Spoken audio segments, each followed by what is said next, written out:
All right.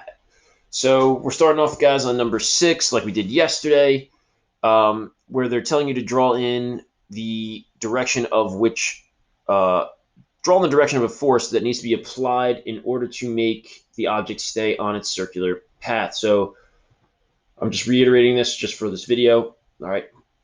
The object is at point A. If it's moving around clockwise, every time, no matter what, an object wants to move in a straight line at a constant speed. That's just what it wants to do naturally. It's unnatural for it to move around in a circle. So there needs to be a force applied on it in order for it to change its direction. So it doesn't want to go, or it wants to go from A to this little B prime. But it's moving around in a circular path. So it's actually going to get to point B. So if we drew in a force from where it wanted to go to where it is, there needs to be a force, okay, being applied in this direction in order to keep it in a circular path and stay at point B, not B prime. Same idea applies here. It wants to move in a straight line tangent to its path, but there's a force in play that's keeping it from doing that. And that would be, right, so a force would be basically directed inward to make it go to point D instead of D prime. And if you take a look and extend these, okay, these forces are what? Directed towards the center of our circle, which should make sense because, all right, when we looked at this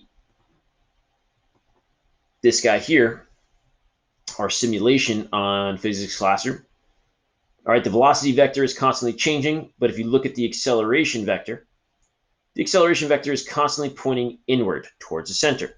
And again, if I push something to the right, all right, I apply net force on an object to the right, it's going to accelerate to the right. So the accelerations are in the directions of the net force. So that should make sense. All right, so if there's an acceleration of something to the left, that means there needs to be a force, all right, being applied to it to the left. If there's an acceleration inward, that means there needs to be a force applied to the object inward towards this center of the circle. So that is where we get this answer from here. All right, on our assignment. Now, thinking mathematically, so it says explore the quantitative dependencies of acceleration based on the speed and radius. Okay, so we basically have these things as our setup. They want us to change up a couple things and see how the acceleration changes. So they're say for part A, for the same speed, so we don't change the speed, how does the acceleration change with the radius? Is it directly proportional or inversely proportional? So directly means if I increase, right? If I increase it, that means the other variable is going to increase. So they want to know, if I increase the radius, is the acceleration going to increase? If it does, it's directly. If they do the opposite, they're inversely. So let's take a look. If we make the radius bigger, what happens to the acceleration, guys? It decreases. All right, well, if we put it down, if we decrease it, the acceleration increases. So we would say then that would be a what? That would be an inverse. Inversely, okay, relationship there. So you guys would write inversely here and highlight it in red.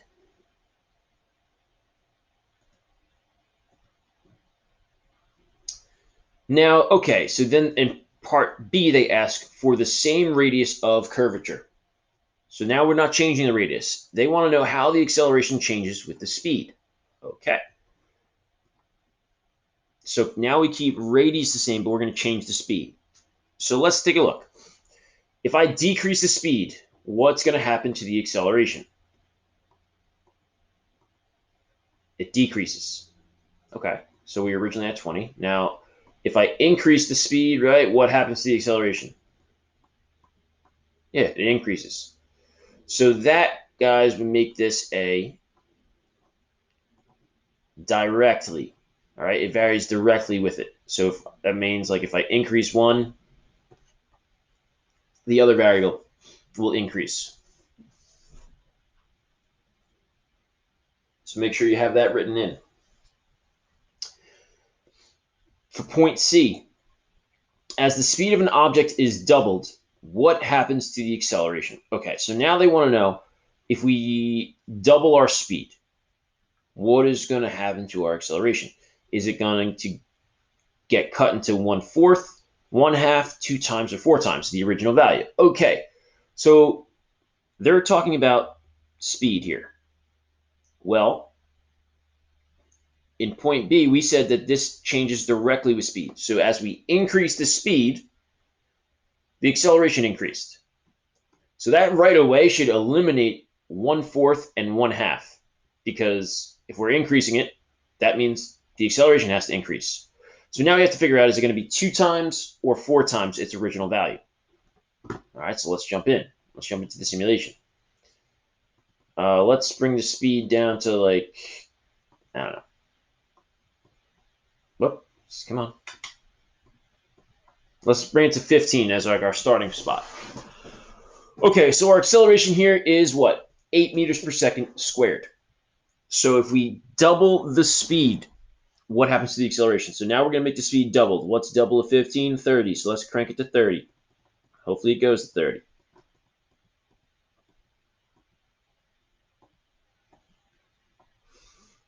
Okay. So what were we at originally? I don't remember. Is it 8?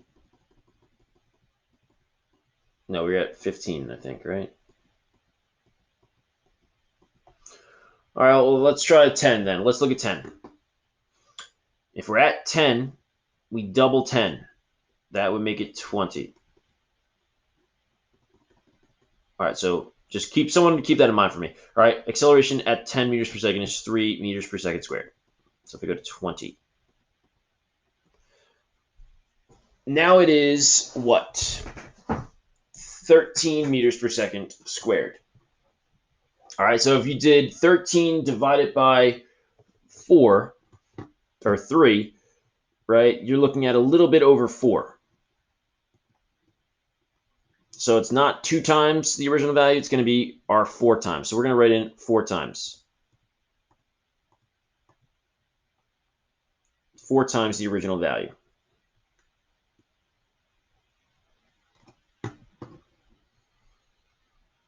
So at part D, now they're asking, okay, if the speed is tripled, what's going to happen to the acceleration? Is it going to be 1/3, 1/9, 3 times, or 9 times the original value? Again, we said up here that speed is directly related, all right, to the acceleration.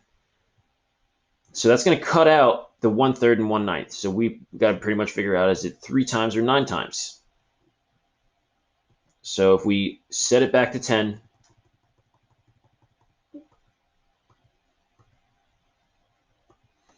we're at 10 and it is 3 meters per second squared. So we got to triple the speed, which means we got to go up to 30. We are at 30 meters per second squared. So we're 30 divided by 3 is 10. So we're a little over 9 in this case, in this simulation. So the actual value, all right, if we do this fully mathematically, should be 9 times. And I'll explain why in a little bit. So yeah, it's definitely not 3 times. It's going to be, all right, it's closer to the 9 times. So we're going to write 9 times, and we're going to highlight that dude in red.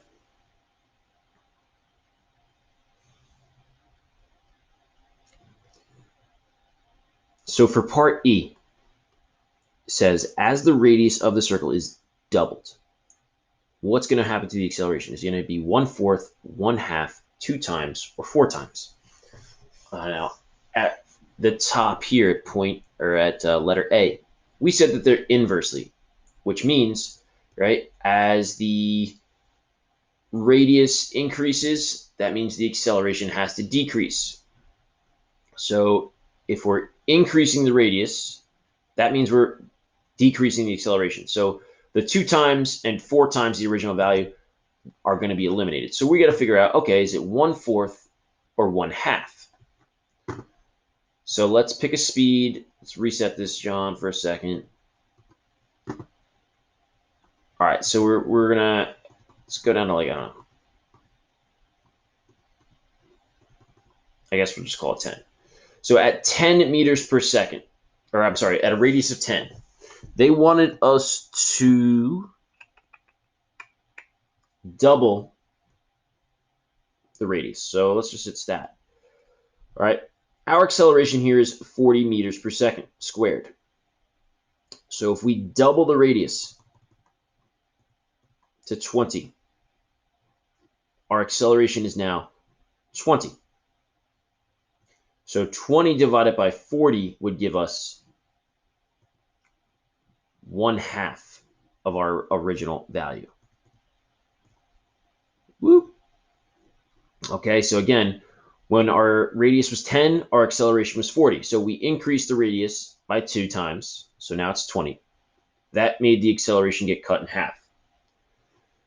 Part F. As the radius of the circle is tripled, what happens to the acceleration? Is it 1/3, 1/9, 3 times, 9 times? Again, point A, they're inverse. So if radius increases, acceleration is going to decrease. So the 3 times and 9 times are going to be eliminated. So we're looking essentially at the 1/3 or 1/9. So if we move the radius back down to 10, acceleration was 40 meters per second squared. Let's triple it. Now we're at 13 meters per second squared. So if you did that, 13 divided by 40, you come out with 0.325 meters. I'm sorry. Yeah, meters per second. Or, no, Jesus. 0.325, which if you round it up, it's like 0.33, which is roughly 1/3.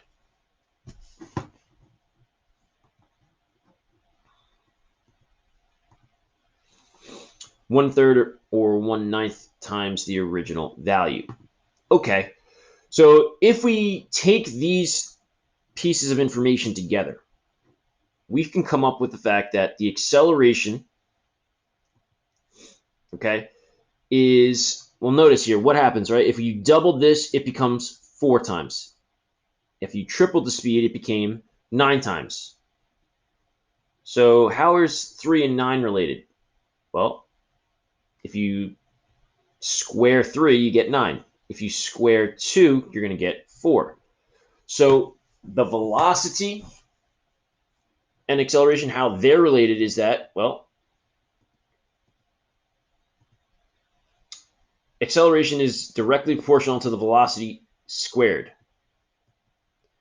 And it is inversely proportional to the radius. So this is what you have. This, based on our information that we got in the simulation, you come out with the fact that the centripetal acceleration of an object directly proportional to the velocity squared, inversely proportional to the radius. So if I asked you guys, hey, we don't know what the acceleration is, but we're going to wind up increasing the velocity by 5 times. What is that going to do to the acceleration? Well, do you guys remember our ones equation and how we use that? Well, what's 5 squared? 25. So you would wind up, if you didn't change the radius, 5 squared, you would wind up increasing the acceleration by 25 times the amount. So remember our ones equation. The acceleration is 1. The v is 1 and the radius is 1, but you have to square velocity in this. So for example, all right, if I said, hey, we doubled the radius, v is on top here, and it's squared. So we don't change it, it stays a 1. 1 squared is 1. We said, okay, the radius is doubled. We make it a 2 instead of a 1 here on bottom. And how does that work? Well, 1 squared divided by 2 is going to equal 1/2. And look at this. As the radius was doubled, the acceleration gets cut into 1/2. All right, bet. Well, what if we doubled the velocity? We don't change the radius. So the radius stays a 1. V, all right, originally a 1. If we said it's doubled, it becomes a 2. You still have to square it according to our equation. So 2 squared divided by 1. All right, it's 4 divided by 1, or just 4 times, which is what we got up here. Okay, speed or velocity here was doubled. So the acceleration, what happens to that? It becomes 4 times as much. So based on our simulations, all right, we now should have a good idea of how changing the speed of an object moving around in a circular path and changing a radius is going to affect the acceleration. If we increase the velocity, the acceleration is going to go way up. All right, if we increase the radius, the acceleration is going to go down. All right, guys, pretty simple, pretty straightforward.